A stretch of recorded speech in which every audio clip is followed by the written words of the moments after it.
사장님, 119 불러야 할 것 같아요. 박진수는 가게 바닥에 쓰러진 채 경련을 일으키고 있었다. 단골 손님이 급히 신고했고 구급차 사이렌 소리가 골목을 가득 채웠다. 심근경색입니다. 세 개의 혈관이 막혀 있어요.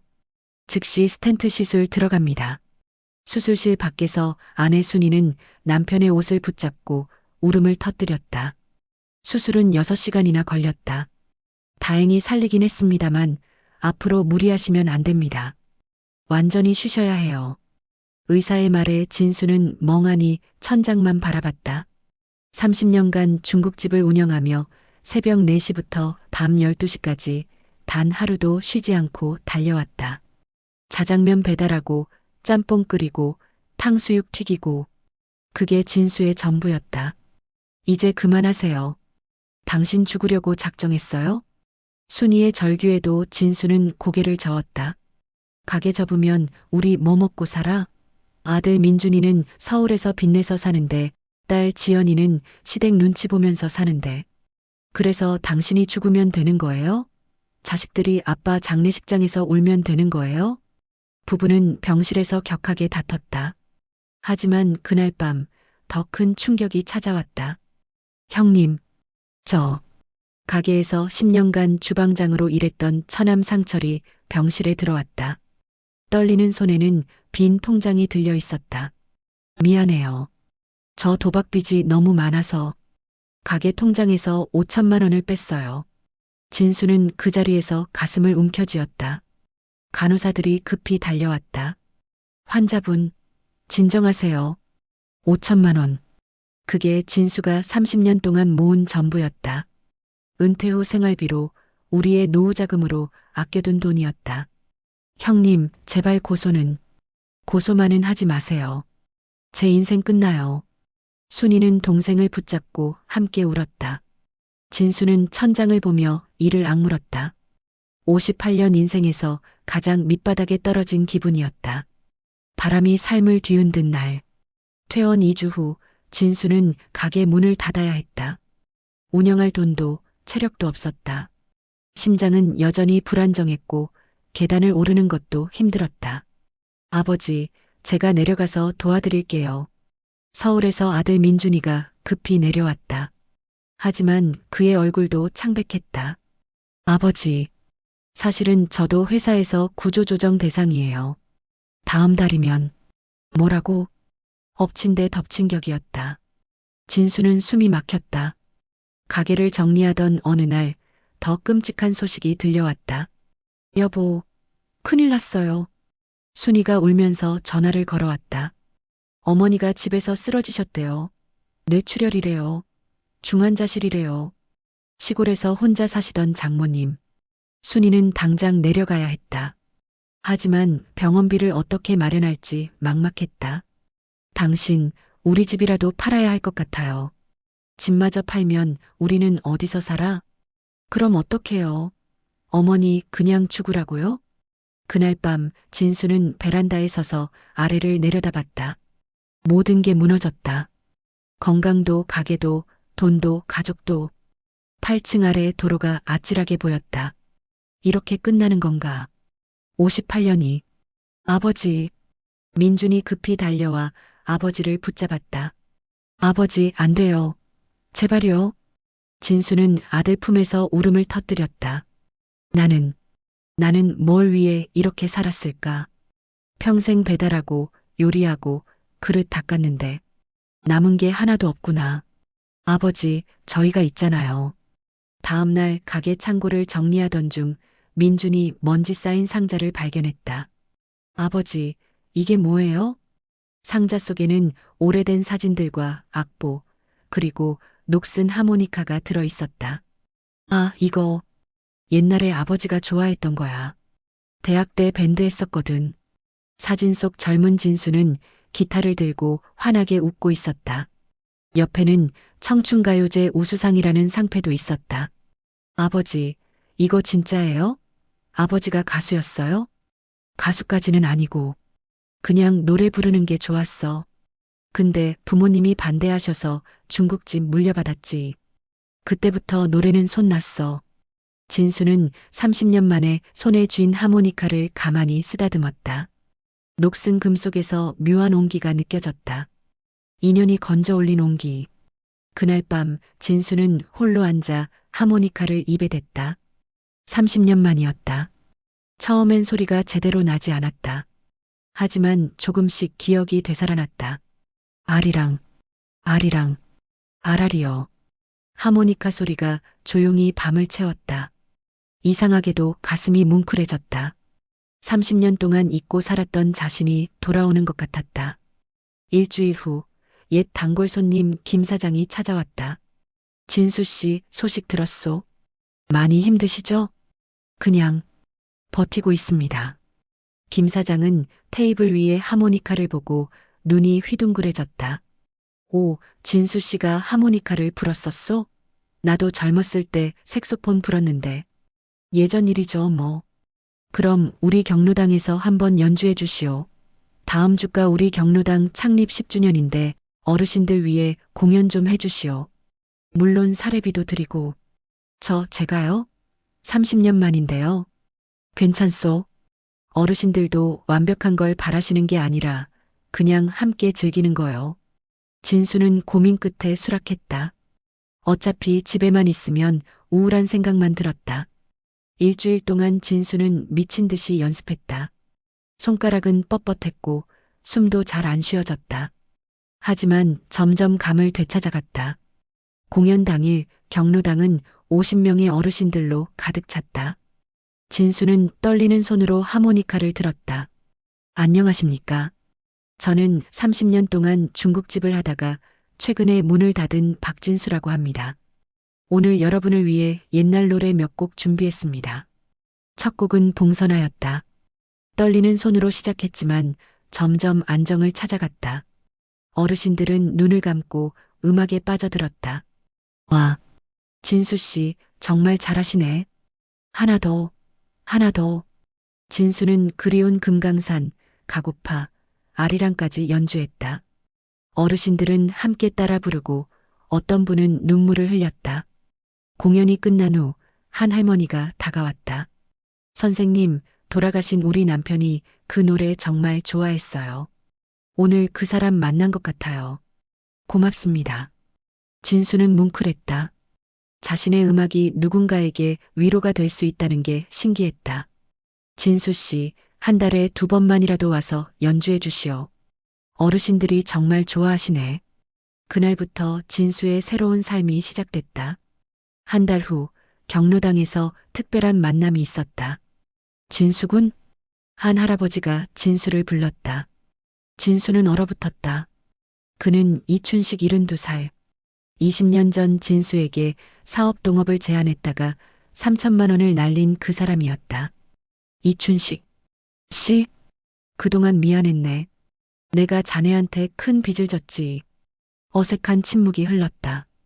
이춘식 씨도 여기 다니십니까? 그렇다네. 혼자 사는데 경로당 아니면 갈 데가 없더라고. 그날 이후 두 사람은 자주 마주쳤다. 처음엔 어색했지만 점점 대화를 나누게 됐다. 진수군, 나 기타 좀 치거든. 우리 듀엣으로 한번 해볼까? 저랑요? 그래. 하모니카랑 기타랑 잘 어울리잖아. 두 사람은 함께 연습하기 시작했다. 처음엔 서먹했지만 음악으로 소통하면서 마음이 열렸다. 진수군, 그때 일 정말 미안했네. 평생 그게 한이었어. 이제 됐습니다. 저도 이제 놓았어요. 고맙네. 자네 덕분에 내가 살았어. 두 사람의 연주는 경로당의 명물이 됐다. 실버 듀오라는 이름으로 동네 행사에도 초청받기 시작했다. 늦게야 알게 된 가족의 마음. 석 달 후 순이가 시골에서 돌아왔다. 장모님은 다행히 많이 회복되셨고 요양병원에 입원하셨다. 여보, 당신 얼굴이 완전히 달라졌네요? 순이는 남편의 환한 표정에 놀랐다. 경로당에서 하모니카 연주하고 있어. 어르신들이 정말 좋아하셔. 나도 행복하고. 진수는 최근 찍은 공연 영상들을 보여줬다. 순이는 남편이 무대에서 웃는 모습을 보며 울컥했다. 당신, 30년 만에 처음 보는 표정이에요. 중국집 할 때는 단 한 번도 이렇게 웃은 적 없었어요. 나도 몰랐어. 내가 이렇게 행복할 수 있다는 걸. 그날 저녁 가족회의가 열렸다. 서울에서 민준도 내려왔고 부산에서 딸 지연도 왔다. 아버지, 어머니, 제가 할 말이 있어요. 민준이 무거운 표정으로 입을 열었다. 회사에서 구조조정 당했어요. 그리고 아내랑 이혼 조정 중이에요. 뭐? 아내가 제 벌이로는 못 살겠대요. 애들 교육비도 못 대고 빚도 못 갚는다고. 한계라네요. 민주는 울먹였다. 아버지, 죄송해요. 좋은 대학 나와서 대기업 다녔는데 다 잃었어요. 저 완전히 실패한 인간이에요. 진수는 아들을 꼭 안았다. 바보야. 넌 실패한 게 아니야. 아버지가 잘못 가르친 거지. 아버지가 평생 돈 버는 것만 보여줘서. 아버지. 민준아, 아버지 봐. 30년 중국집에서 뭐가 남았니? 망가진 심장하고 빈 통장뿐이야. 근데 요 몇 달 하모니카 불면서 더 행복했어. 진짜 중요한 게 뭔지 이제야 알았다. 이번엔 지연이 눈물을 쏟았다. 아빠, 저도 시댁에서 매일 구박받았잖아요. 애를 못 낳는다고. 대가 끊긴다고. 저 매일 죽고 싶었어요. 순이가 딸을 끌어안았다. 지연아, 이혼해. 당장 나와. 엄마, 그럼 전 이혼녀잖아요. 그게 뭐가 중요하니? 내 목숨이 먼저야. 그날 밤 가족 넷은 밤새 울고 이야기했다. 민준아, 지연아, 아빠가 미안해. 평생 돈만 벌어서 너희 좋은 데 보내는 게 부모 역할인 줄 알았어. 근데 그게 아니었어. 너희가 행복한 게 제일 중요한 거였어. 아버지, 이제부터 우리 다시 시작하자. 남 눈치 보지 말고 우리가 진짜 행복한 삶 살자. 며칠 후 민준이 아버지에게 조심스럽게 물었다. 아버지, 저도 음악 배울 수 있을까요? 응? 너 음악에 관심 있었어? 사실 고등학교 때 드럼 치고 싶어서 조금씩 연습만 했었어요. 근데 아버지가 공부하래서. 진수는 가슴이 뭉클했다. 지금이라도 늦지 않았어. 시작해보자. 6개월이 흘렀다. 진수와 이춘식의 실버 듀오는 이제 지역 유명팀이 됐다.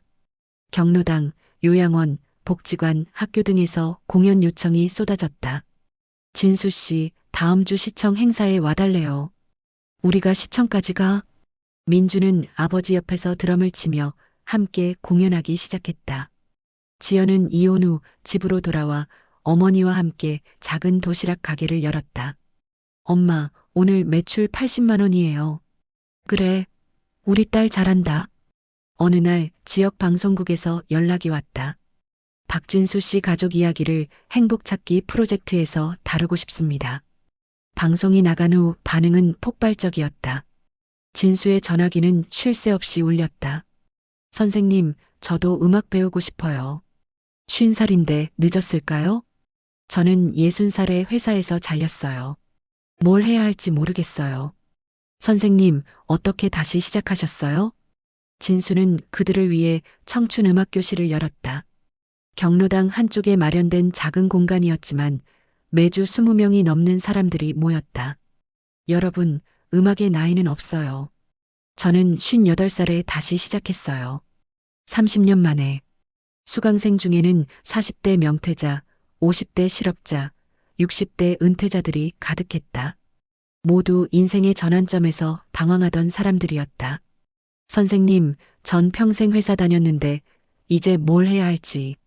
괜찮아요. 천천히 찾으면 돼요. 저도 58년 만에 찾았으니까. 1년 후 청춘음악교실은 30명 규모의 오케스트라로 성장했다. 하모니카, 기타, 드럼, 색소폰, 플루트까지 모두가 인생 2막을 연주하는 사람들이었다. 박진수 선생님 오케스트라 올해 지역문화상 수상자로 선정됐습니다. 시상식 무대에 오른 진수는 마이크를 잡았다. 저는 30년 동안 중국집을 했습니다. 자장면 3만 그릇, 짬뽕 2만 그릇을 만들었죠. 하지만 단 한 번도 행복하지 않았습니다. 청중들이 숨을 죽이고 들었다.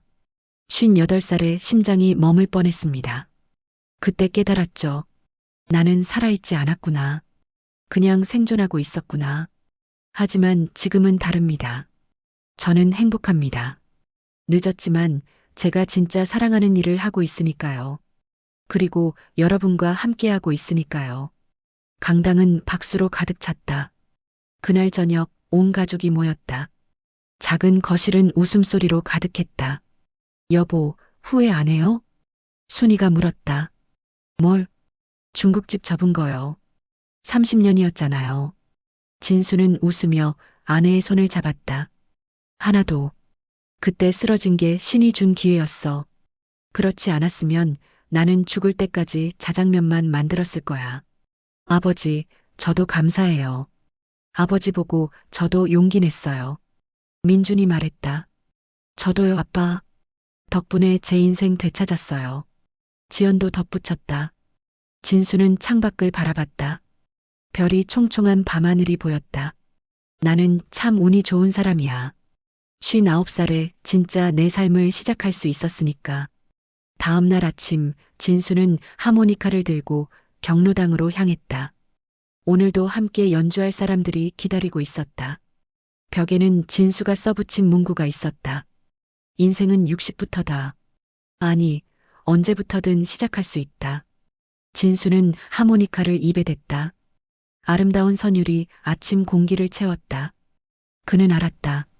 인생은 끝나지 않았다는 것을, 오히려 이제 시작이라는 것을, 그리고 진정한 행복은 늦게라도 찾을 수 있다는 것을. 연주가 끝나고 어르신들이 박수를 쳤다. 선생님, 오늘도 최고예요. 진수는 환하게 웃었다. 59살의 청춘이 오늘도 빛나고 있었다.